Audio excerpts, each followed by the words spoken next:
आज़ादीअ लाइ आंदोलन। लेखक मेठाराम हरूमल खिलनाणी। भाङो पंजो, पर किताब जे मुजिबि भाङो चौथो। होम रूल हलचल 1914 खां 1918 ताईं। 1914 खां 1918 ईस्वीअ वारा 5 साल आज़ादीअ जे आंदोलन जे इतिहास में महत्व था रखनि। 1913 जे कराचीअ वारे इजलास बैदि श्रीमती एनी बेसेंट जा ग़रीबनि जी शेवा कार्य में लॻल हुई ऐं संदसि सारो ध्यानु धार्मिक खेत्र में हो।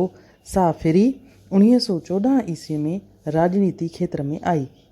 इन खां अॻे वेझड़ में रशिया ऐं जापान जी लड़ाई थी हुई, जंहिंमें जापान रशिया खे चिथ ॾिनी ऐं लड़ाईअ में रशिया बुरे नमूने हारायो।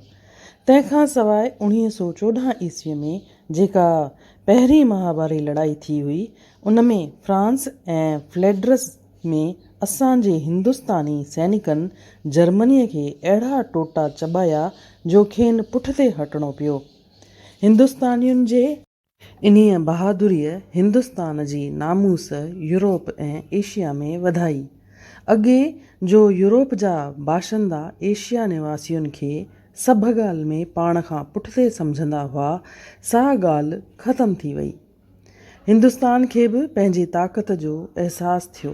लोकमान्य तिलक 23 अप्रैल 1916 ईस्वी ते होम रूल लीग शुरू करे छॾी। 6 महीननि बैदि श्रीमती एनी बेसेंट अंग्रेजी अख़बारुनि ज़रिए ज़बरदस्त प्रचार कयो। थियोसॉफिकल पंथ जे प्रचार सबबि संदसि ज़बरदस्त नामूस यूरोप ऐं एशिया में हुई ऐं उन पंथ खे मग़रब ऐं मशरक़ में लखें पोइलॻ हुआ।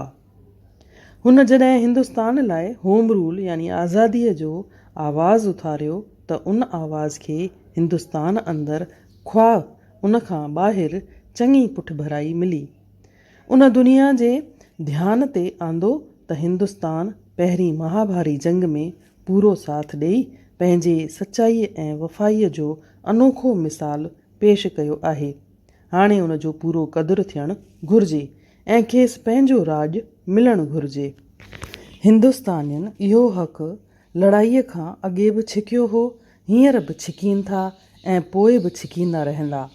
संदसि थियोसॉफिकल सोसाइटीअ जा केतिरा ई कमु कंदड़ हुआ जे अची हुन होम रूल हलचल में शरीक थिया।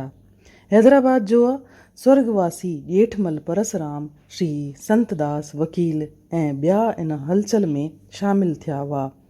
हू साहित्य में वक़्त बे वक़्तु ईंदा हुआ ऐं वॾनि शहरनि ऐं ॻोठनि में लेक्चर कंदा हुआ ऐं आम माण्हुनि में सुजाॻी आणींदा हुआ। श्री ॼेठमल परसराम तंहिंखां सवाइ पंहिंजे हिंदवासी अख़बार द्वारा होम रूल जो प्रचार कंदो हो। इन करे हुनखे 1.5 साल सख़्तु पोरिए सां जेल जी सज़ा मिली। हू बर्ख साहित्यकार हो। हुन जे प्रचार माण्हुनि में चङी सुजाॻी आंदी हुई।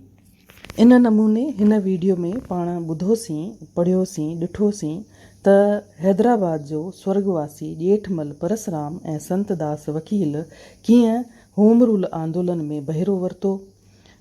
स्वर्गवासी श्री ॼेठमल परसराम त सख़्तु पोरे सां जेल जी हुनखे सज़ा बि मिली। हू हिंदवासी अख़बार बि कढंदो हो, इन में होम रूल जो प्रचार बि कंदो हो। पर इन नमूने जी आज़ादीअ जे लड़ाईअ में सिंधियुनि जो योगदान अगरि किथे पढ़णु वञिजे या पढ़णु चाहिजे त तारीख़ी किताबुनि में सिंधियुनि जो ज़िक्र एकड़ बेकड़ ई मिले थो। उमेद थी कयां अव्हांखे इन नमूने जी जानकारी हिन किताब जे मार्फत मिलंदी हूंदी त तव्हांखे हिकु फ़ख़्रु महसूसु थींदो हूंदो कि असांजे सिंधियुनि कीअं आज़ादीअ जे लड़ाईअ में बहिरो वरितो आहे। वीडियो जी साइज़ खे नंढो रखण जो सुझाव आम तौर ते मिली रहियो आहे ऐं उन जो ई मां पालन थी कयां। उमेद थी कयां कि इहे ॻाल्हियूं तव्हांजे दिलि खे लॻंदियूं हूंदियूं। महिरबानी।